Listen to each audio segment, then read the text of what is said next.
Okay, good morning to all of you. आप सभी का बहुत बहुत स्वागत है एड अंकल जेईई की तैयारी यूट्यूब चैनल पे। First of all tell me guys, am I audible to all of you? Okay, good afternoon, good afternoon.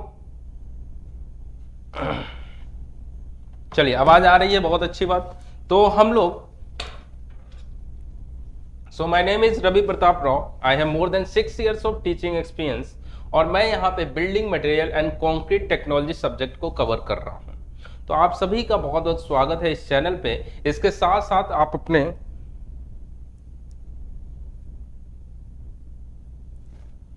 ठीक है, आप अपने दोस्तों के साथ शेयर कर दीजिए, सेशन को लाइक कर दीजिए। एकदम अच्छी बात, ऑडिबल हूं मैं। सेशन को लाइक कर दीजिए, दोस्तों के साथ शेयर कर दीजिए और अभी तक अगर आपने चैनल को सब्सक्राइब नहीं किया है तो सब्सक्राइब कर लीजिए, क्योंकि यहाँ पे बहुत ही सारे सब्जेक्ट और क्वेश्चन और फॉर्मूला सीरीज जो कि कवर किए जा रहे हैं आपको देखने को मिल रहे हैं। हम लोग एक रोचक जानकारी की सीरीज भी चला रहे हैं जिसमें सिविल इंजीनियरिंग में क्या क्या कैसे प्रैक्टिकल कहाँ पे यूज होता है उसका एक जानकारी दे रहे हैं आप लोगों को शॉर्ट्स या वीडियोस के थ्रू। उसको आप देखिए। इसके साथ साथ हम लोग फॉर्मूला सीरीज लेकर के आ रहे हैं आज से, उसको देखिए आप। इसके साथ साथ मैं building material and concrete technology के सब्जेक्ट कवर करा रहा हूँ। इसके साथ साथ मोस्ट इंपॉर्टेंट क्वेश्चन की सीरीज भी करा रहे हैं हम लोग, जिसमें बिल्डिंग मटेरियल हो चुका है, एस्टिमेशन हो चुका है, उसके क्वेश्चन देखिए, बहुत ही अच्छे क्वेश्चन, प्यारे क्वेश्चन। इन सारी चीज़ों को आप रिलेट करके यहाँ पे देख सकते हैं। इस चैनल पर बहुत ढेर सारी चीज़ें दी जा रही हैं। ये शपथ बैच है जिसके अंदर हम लोग आज टिम्बर टॉपिक पढ़ेंगे building material and concrete technology के अंदर, जिसके अंदर हम लोग फोकस करेंगे किस पे? Felling of tree, seasoning of timber पे। तो चलिए स्टार्ट करते हैं अपने सेशन को। हम लोग टाइम को वेस्ट न करते हुए सीधे आते हैं अपने टॉपिक पे। तो कल हमने जो है पढ़ाई कर रहे थे हम लोग, तो कहाँ पे ले जाकर के टॉपिक को छोड़ा था हमने छोड़ा था ओके।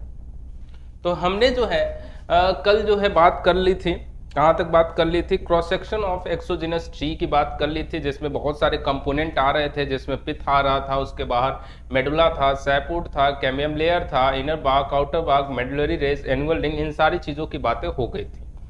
अब उसके बाद से हमें यह समझना था कि प्रोसेसिंग कैसे होती है, टिम्बर के ऊपर प्रोसेसिंग कैसे होती है, यानी टिम्बर को ट्री से लेकर के टिम्बर को यूज करने तक के प्रोसेस के बीच में क्या क्या चीजें आती हैं। तो सबसे पहले अगर आपको टिम्बर चाहिए तो उसके लिए सबसे पहले आपको क्या करना पड़ेगा? फेलिंग ऑफ ट्री, पेड़ को काट करके गिराना होगा, पहला स्टेप होगा। उसके बाद से मैंने बताया कि उस पेड़ के अंदर, उस ट्री के अंदर मिनिमम देखा जाए तो 50 से 60% तो केवल मॉइस्चर ही भरे पड़े रहते हैं। तो उन मॉइस्चर को रिमूव करना होगा and that process is known as seasoning of timber. जब आप सीजनिंग कर लोगे तो उसे प्रॉपर सुटेबल साइज शेप में कन्वर्ट करोगे, that is known as sawing of timber या कन्वर्जन ऑफ टिम्बर। जब आप उसे कन्वर्ट कर लोगे सुटेबल साइज शेप में, जैसे डोर में लगाना है आप उस हिसाब से कन्वर्ट कर लिए, तो उस डोर को लिए लाओगे, अप्लाई करोगे, तो वो उसकी लाइफ बहुत ज्यादा नहीं होती है। मैंने लाइफ भी बताई थी आपको, एक बार लिख भी देता हूं, कल का याद ना हो तो। Class A, class B, class C, ये 3 टाइप के थे टिम्बर। मॉडुलस ऑफ इलास्टिसिटी के बेसिस पे लिखवाया था मैंने ये। तो क्लास ए की लाइफ जो होती है मोर देन 10 ईयर्स होती है, इसकी 5 to 10 ईयर्स होती है, और इसकी होती है लेस देन 5 ईयर्स। ये लाइफ होती है, लाइफ ऑफ टिम्बर। ये टिम्बर की लाइफ होती है, याद भी कर लीजिएगा, ये पूछा भी जाता है, ठीक है, इंपॉर्टेंट है। मॉडुलस ऑफ इलास्टिसिटी तो बता ही दिया था आपको। तो मैं क्या बता रहा था कि लाइफ जो होती है टिम्बर की वो कम होती है। अगर आपको लाइफ ज्यादा बढ़ाना है, ज्यादा करना है, तो इस कंडीशन में आपको क्या करना होगा? प्रिजर्वेशन करना होगा। आपने देखा भी होगा आपके घरों में शायद जो दरवाजे हैं उनके ऊपर पेंट लगाया जाता, ऑयल पेंट या कोई भी पेंट लगाया गया होगा, या फिर पुराने जमाने के जो घर हैं उसमें दरवाजों पे कोल तार अप्लाई होता था। तो वो क्यों अप्लाई किया जाता था? ताकि उस टिम्बर की लाइफ बढ़ जाए। कैसे बढ़ जाए? क्योंकि जब आप कोल तार या ऑयल पेंट लगा रहे हैं तो उस वजह से फंजाई इंसेक्ट के जो अटैक के चांसेस हैं वो कम हो जा रहे हैं, वो उनको रोक रहे हैं, जिस वजह से ऑब्वियसली ड्यूरेबिलिटी बढ़नी है आपकी। तो ये कहानी है इसके पीछे। तो इसीलिए हम लोग क्या करेंगे, लास्ट स्टेप करेंगे प्रिजर्वेशन ऑफ टिम्बर। तो एक एक करके हम लोग सारे स्टेप्स को समझेंगे। 4 स्टेप्स में बांटे हैं मैंने। अब पहले स्टेप को उठाते हैं हम लोग, that is felling of tree. पेड़ को कैसे काट करके गिराया जाता है। ये देखिए मैंने फिगर दिखाया है कैसे पेड़ को काट करके गिराया जा रहा है। ऊपर एक रस्सी बांध दी गई है, इसे खींचा जा रहा है, कट लगाया गया है, कट इधर से भी है और उधर से कट लगाया जा रहा है, इधर से खींचा जा रहा है। क्यों उस साइड नहीं गिराया गया, फेलिंग ऑफ ट्री की बात कर रहे हैं, क्यों उस साइड नहीं रस्सी खींचा जा रहा है, क्योंकि ऑब्वियसली बिल्डिंग है। तो हमें इन बातों का ध्यान देना होगा कि बिल्डिंग किधर है, वायर किधर है, इन सारी बातों का ध्यान रखना होगा किस साइड आपको वो ट्री जो है गिराना है। उस हिसाब से आप रोप वहां पे बांधोगे, टाई करोगे।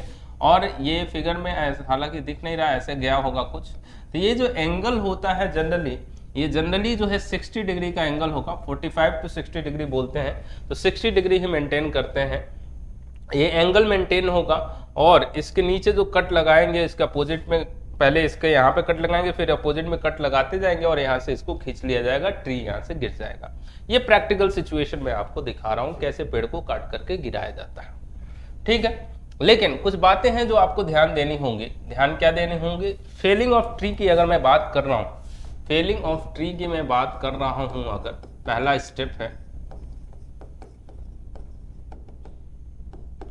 फेलिंग ऑफ ट्री, पेड़ को काट करके गिराना है।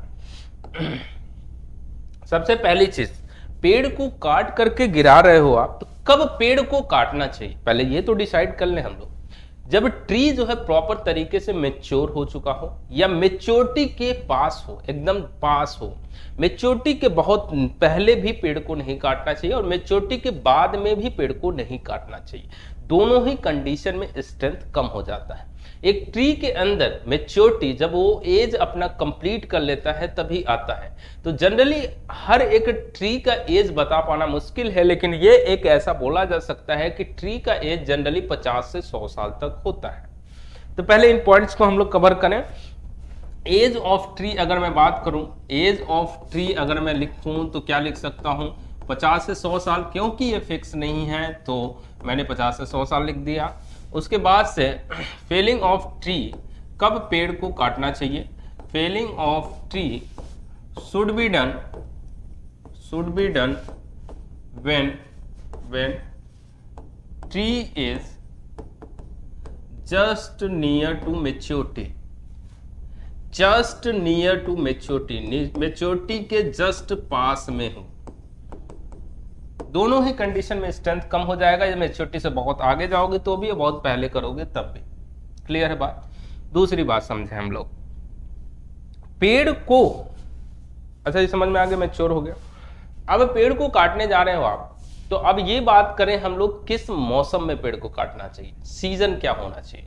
सीजन आपके पास बहुत ढेर सारे हैं, विंटर है, समर है, विंटर है, समर है, स्प्रिंग है, ऑटम है, रेनी सीजन है, यानी मानसून का टाइम है। तो कब पेड़ को काटना चाहिए।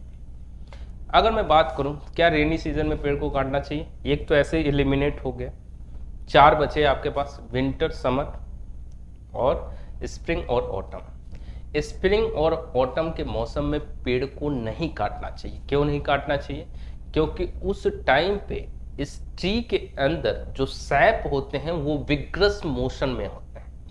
तो जब विग्रस मोशन में होंगे तो उस टाइम पेड़ को काट दोगे तो ये यूनिफॉर्मिटी नहीं मिल पाएगी, जिस वजह से टिम्बर के अंदर श्रिंकेज के चांसेस बढ़ जाएंगे।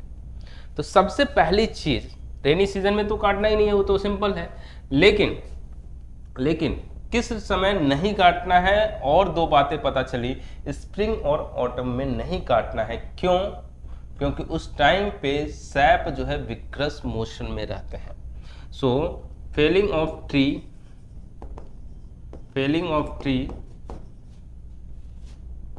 should be avoided in spring and autumn.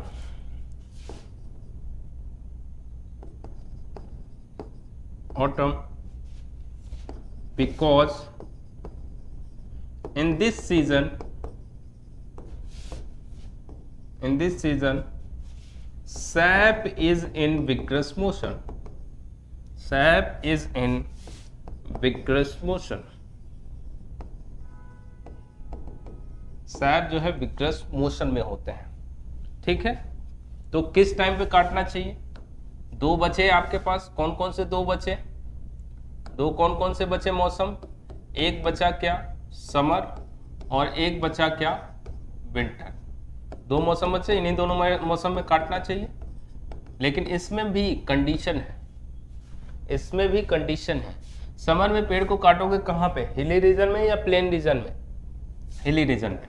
तो हिली रीजन में अगर ट्री की कटिंग करनी है, अगर हिली रीजन में पेड़ को काटना है तो आप जो है कौन सा मौसम प्रेफर करोगे? समर। विंटर में प्लेन रीजन में अगर आपको पेड़ को काटना है तो विंटर मौसम प्रेफर करोगे। इसका रीजन भी सुन लीजिए। फेलिंग ऑफ ट्री जो है इस मौसम में करना चाहिए, और ये बहुत इंपॉर्टेंट लाइन लिख रहा हूं, कई बार एग्जाम में पूछा गया। और क्यों ऐसा, बात समझ लीजिए।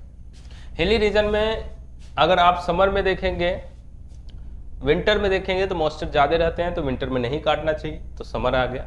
और प्लेन रीजन में टेम्परेचर ज़्यादा होता है समर में, इसलिए उस टाइम पे नहीं करना चाहिए, विंटर में काटना चाहिए।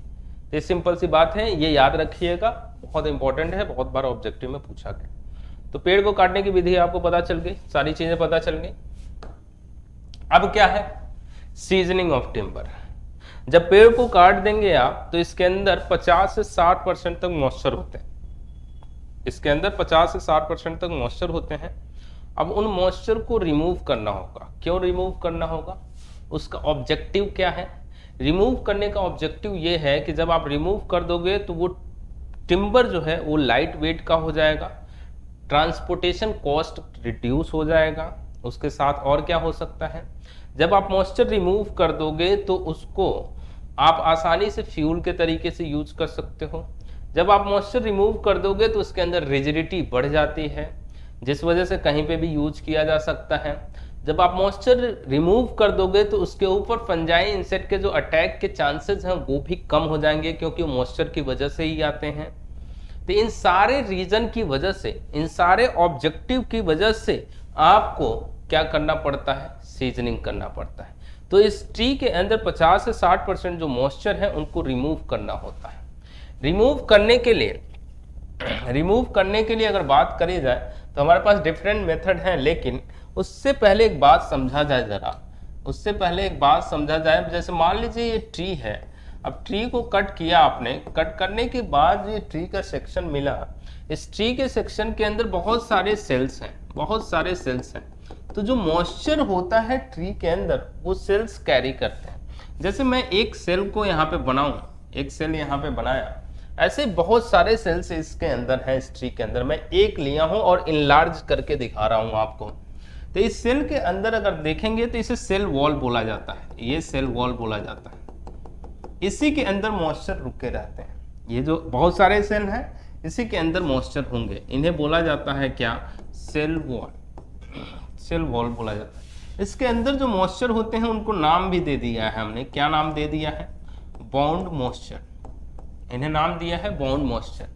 अब क्या होगा, ऐसे बहुत सारे सेल होंगे तो बीच में एक खाली जगह दिख रहा है, वहां पे भी कुछ ना कुछ मॉइस्चर जाकर के रुकेंगे, तो यहाँ पे भी कुछ मॉइस्चर रुकेंगे। और ये होता है क्या? सेल कैविटी, ये होता है सेल कैविटी।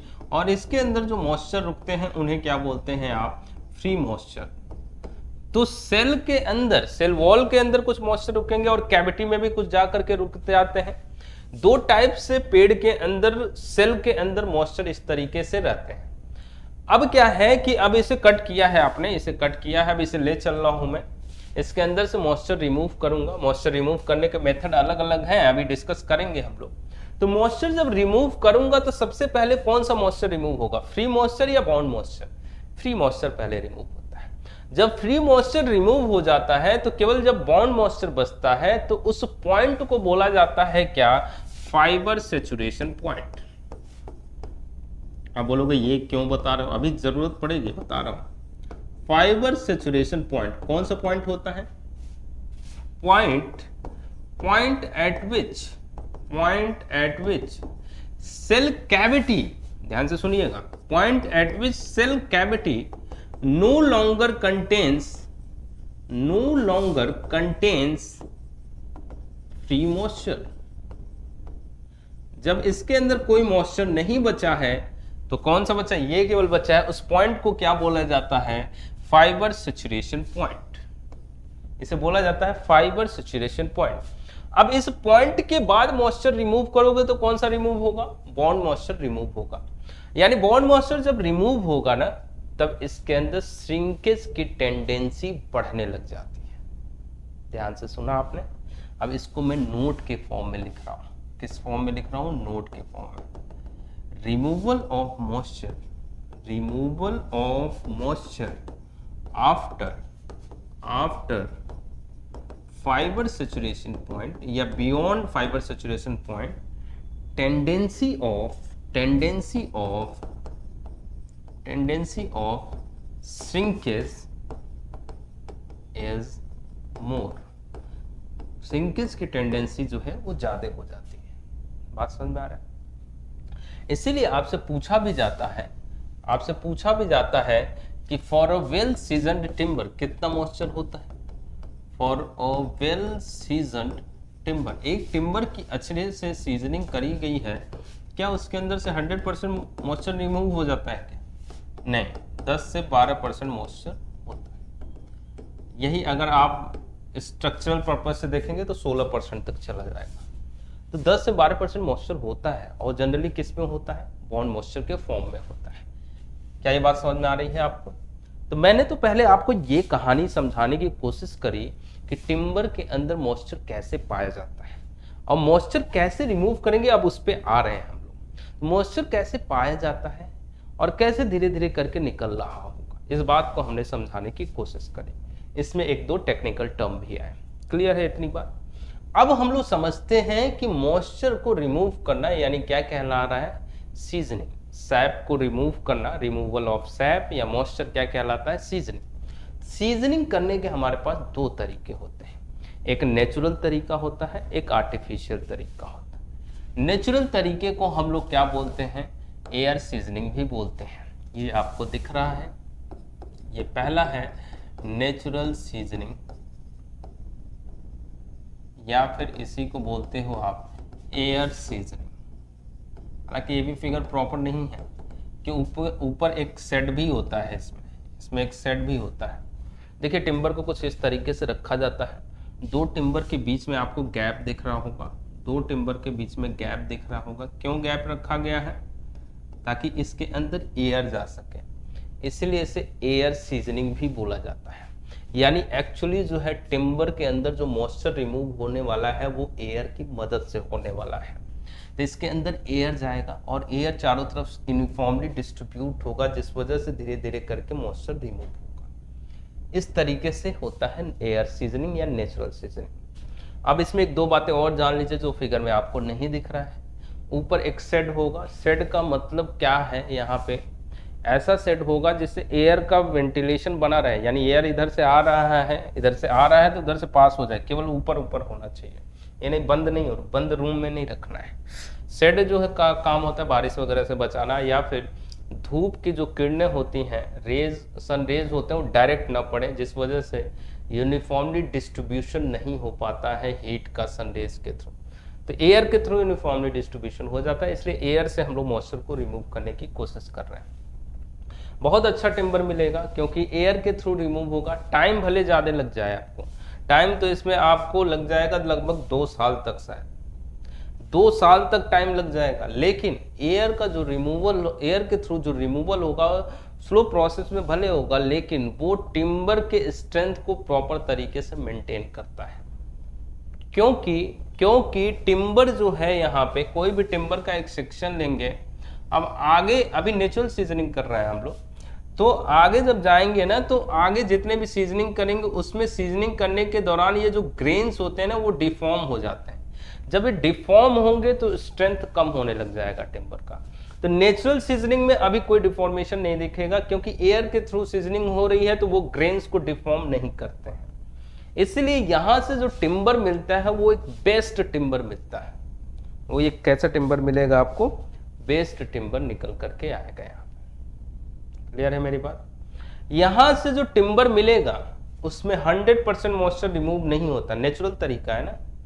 इसमें मॉइस्चर बच जाता है, रिमेनिंग मॉइस्चर। जब आप सीजनिंग कर लेंगे इसके, तो सीजनिंग के बाद इसके अंदर मॉइस्चर जो बचता है वो कितना बचता है, लगभग 10 से 20% मॉइस्चर बच जाता है, 15% के आसपास मान लीजिए।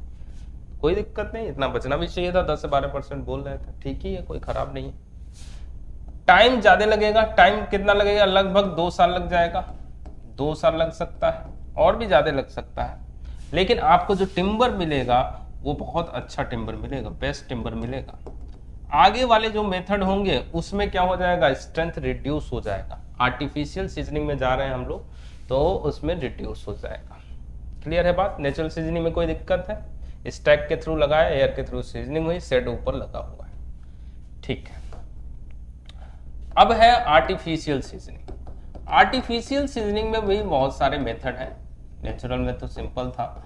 आर्टिफिशियल सीजनिंग में बहुत सारे तरीके हैं। जैसे अगर मैं नाम लिखूं तो पहला नाम आ जाएगा आपका क्या, वाटर सीजनिंग। कई लोग वाटर सीजनिंग को नेचुरल सीजनिंग में भी कंसीडर करते हैं। दूसरा है वाटर के बाद दूसरा है बॉइलिंग या स्टीम सीजनिंग भी बोला जाता है इसको। तीसरा है आपका किल्न सीजनिंग, और चौथा है इलेक्ट्रिकल सीजनिंग। ये सारे मेथड हैं, एक एक करके समझते हैं हम लोग। जैसे ये देखिए, पहला है वाटर सीजनिंग। ये कौन सा है, वाटर सीजनिंग। वाटर सीजनिंग हम लोग रुके हुए पानी में नहीं डालते हैं टिम्बर को, ये वाटर का फ्लो हो रहा होगा उसी पानी में डालेंगे। जनरली रिवर या कैनाल के अंदर इस टिम्बर को डाल दिया जाता है। जैसे इसमें वाटर का फ्लो ऐसे हो रहा है, अगर पहले तो एक टिम्बर इसलिए डाला गया है ऐसे कि ताकि थोड़ा सा फ्लो को कंट्रोल कर दिया जाए, इसमें टिम्बर ऐसे ही रहे। तो हम लोग जो मेन रखेंगे टिम्बर वो इस तरीके से रखेंगे, क्योंकि इस पे अटैक हो तो इसके अंदर जो सैप है, मॉइस्चर हो, वो मॉइस्चर को रिमूव कर सके। मतलब यहाँ पे टिम्बर के अंदर से जो मॉइस्चर का रिमूवल हो रहा है वो किसकी मदद से हो रहा है, ये जो वाटर आ रहा है, इसीलिए रुके हुए पानी में टिम्बर को नहीं डालना है, जिसका फ्लो हो रहा है, रिवर में या कैनाल में डालना है। तो जब जाएगा तो ये वेलोसिटी होगा, एक इसके पास मोमेंटम होगा, वो एक एनर्जी होगा, उस एनर्जी से अटैक करेगा टिम्बर के ऊपर, तो टिम्बर के अंदर से जो सैप होगा उसको रिमूव करेगा। ऐसा करने में टाइम ज़्यादा लग जाएगा, ऐसा करने में शायद आपको महीना दिन लग जाए, 1 महीने लग जाए, लेकिन उसके बाद भी सैप तो रिमूव हो जाएगा, लेकिन ये जो नॉर्मल वाटर है वो टिम्बर के अंदर रुक जाएगा। अब ये नॉर्मल वाटर जो टिम्बर के अंदर रुक गया, इसको भी तो रिमूव करना है, लेकिन ये आसानी से रिमूव हो सकता है। इसको फिर रिमूव करने के लिए हम लोग एयर सीजनिंग कर लेंगे, मतलब नेचुरल सीजनिंग कर लेंगे, 2 हफ्ता रखेंगे, आराम से निकल जाएगा वो मॉइस्चर, फिर इसको आप यूज कर सकते हो। तो क्या इसमें स्ट्रेंथ में कमी नहीं आएगा? ऑब्वियसली कमी आएगा, स्ट्रेंथ में कमी आएगा। कैसे आएगा कमी? क्योंकि आपने इस पे अटैक कराया, वाटर का फ्लो हो रहा है, अटैक करेगा तो क्या इसके जो ग्रेन्स होंगे, ये जो टिम्बर है इसके अंदर बहुत सारे ग्रेन्स होंगे, ग्रेन्स डिफॉर्म नहीं होंगे, ऐसे डिफॉर्म नहीं हो जाएंगे। डिफॉर्म हो गए ग्रेन्स तो स्ट्रेंथ में क्या आ गई, कमी आ गई। ये होता है आपका वाटर सीजनिंग। अब ऐसे ही दूसरा है आपका बॉइलिंग सीजनिंग, या फिर इसी को हम लोग क्या बोल देते हैं, स्टीम सीजनिंग भी बोल देते हैं। बॉइलिंग या फिर स्टीम सीजनिंग कैसे होगा, फिर से दिख रहा है फिगर में, फिगर से आसान हो जाती है ना चीजें, कितना आसानी से समझ गए आप। इसको गर्म किया जाएगा, बॉयल होगा, बॉयल होने के बाद क्या होगा, इसके अंदर टिम्बर डाल दिया गया है, वो टिम्बर पानी बॉयल होगा तो टिम्बर के अंदर जाएगा, टिम्बर का टेम्परेचर बढ़ाएगा, जिसकी वजह से उसके अंदर से सैप रिमूव हो जाएंगे। लेकिन ये वाला पानी फिर से इस टिम्बर के अंदर रुक जाएगा, और बॉइलिंग में कोई खास टाइम भी नहीं लगेगा आपका, 2 से 3 घंटे में हो सकता है। लेकिन क्या है कि ये जो है रुक गया, अगर पानी फिर कैसे रिमूव करेंगे, 2 से 3 घंटे में तो कर लीजिए, ये वाला पानी रुक गया, फिर नेचुरल सीजनिंग कर लीजिए, क्योंकि ये पानी निकालना आसान है। नेचुरल सीजनिंग करिए, 1 से 2 हफ्ते में ये पानी निकल जाएगा, आराम से यूज कर सकते हैं। लेकिन बॉयल किए हैं तो इस वजह से फिर से इस टिम्बर के ग्रेन्स डिफॉर्म होंगे और इसके स्ट्रेंथ में कमी आएगी, तो यहाँ से भी स्ट्रेंथ कम हो जाएगा। बात समझ में आ रहा है? अब ये है तीसरा किल्न सीजनिंग। ये कौन सा है? किल्न सीजनिंग, किल्न मतलब क्या हुआ, एक भट्ठी हो गई जिसमें टिम्बर को रख दिया गया है स्टैक के फॉर्म में। देखिए स्टैक के फॉर्म में इसे बंद कर दिया जाएगा, अंदर का टेम्परेचर मेंटेन कर दिया जाएगा 38 डिग्री सेल्सियस के आसपास। इसमें एक हफ्ते के अंदर पूरा मॉइस्चर, 10 दिन के अंदर पूरा मॉइस्चर रिमूव हो जाएगा। यूनिफॉर्म तरीके से मॉइस्चर रिमूव होगा, बहुत अच्छे तरीके से मॉइस्चर रिमूव होगा। तो सबसे अच्छा टिम्बर मिल रहा था नेचुरल सीजनिंग में, उससे कम अच्छा टिम्बर मिलेगा आपको किसमें, किल्न। यानी यहाँ से टिम्बर बहुत अच्छा नहीं मिलेगा, नेचुरल इतना अच्छा नहीं मिलेगा, लेकिन अच्छा मिलेगा आर्टिफिशियल में। आर्टिफिशियल में अगर आप देखेंगे तो सबसे अच्छा मेथड है। लेकिन नेचुरल से भी अच्छी बात इसमें क्या है, एक अच्छी बात है कि इससे जो टिम्बर मिलेगा ये रजिस्ट करता है, resist the attack of fungi insect. Fungi insect के जो अटैक होते हैं ना, वो सबसे अच्छा रजिस्ट करेगा अगर आपने किल्न सीजनिंग करा है। नेचुरल सीजनिंग भी नहीं कर पाता है। नेचुरल सीजनिंग में बस स्ट्रेंथ मेंटेन रहेगा, इसमें भी स्ट्रेंथ मेंटेन है लेकिन उससे थोड़ा सा कम मिलेगा। लेकिन नेचुरल वाले टिम्बर के ऊपर फंजाई इंसेक्ट का अटैक होगा, व्हाइट एंट का अटैक होगा, तो रजिस्ट नहीं कर पाएगा जितने अच्छे से ये रजिस्ट कर पाएगा। किल्न सीजनिंग कम टाइम भी ले रहा है, 10 से 15 दिन में हो जाएगा, और एक अच्छा टिम्बर भी दे रहा है। तो ये हम लोग कॉमर्शियली अगर देखें तो ज़्यादातर यूज किया जाता है जो मेथड, वो किल्न सीजनिंग ही है। ठीक है, नेक्स्ट मेथड दूसरे कैसे आप सीजनिंग करेंगे, ये है आपका इलेक्ट्रिकल सीजनिंग। ये है आपका इलेक्ट्रिकल सीजनिंग। अब इलेक्ट्रिकल सीजनिंग